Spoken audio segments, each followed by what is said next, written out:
Hello guys, ayan nga pala papunta kami ng Alabang. Meron kaming imimit doon na tao ngayon. Mag-stay muna kami dito sa hotel. Ayan, nandito na kami sa lobby ng hotel. Hinihintay na lang namin yung aming kausap. Ayan, nandito na kami sa 8th floor. Hintay na lang namin yung aming room number.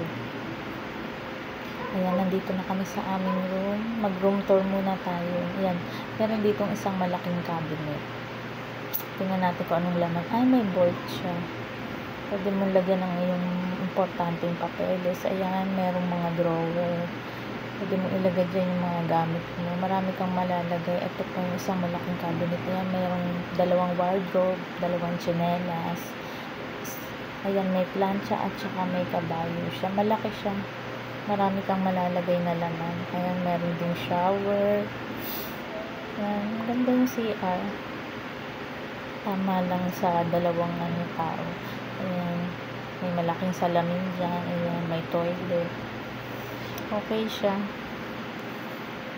At dito naman tayo sa ayan, meron isang malaking TV at isang maliit na salamin. Merong upuan. May malaki siyang bed. Ayan. Tingnan natin ang view dito sa ano namin. Ayan, ang ganda. Tanaw mo ang ng Alabang. Ayan. Ayan ang view dito sa aming room. Ayan, dito na kami para mag-breakfast.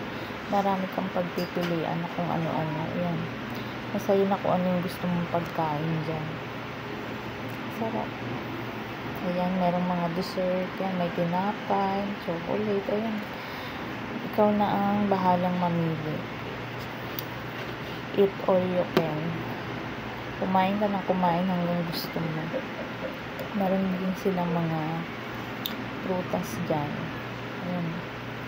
Pili ka na lang kung ano yung mga gusto mo. Masarap yung pagkain dito.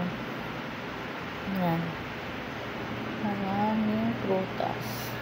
Meron din mga kanin. May mga ensalada.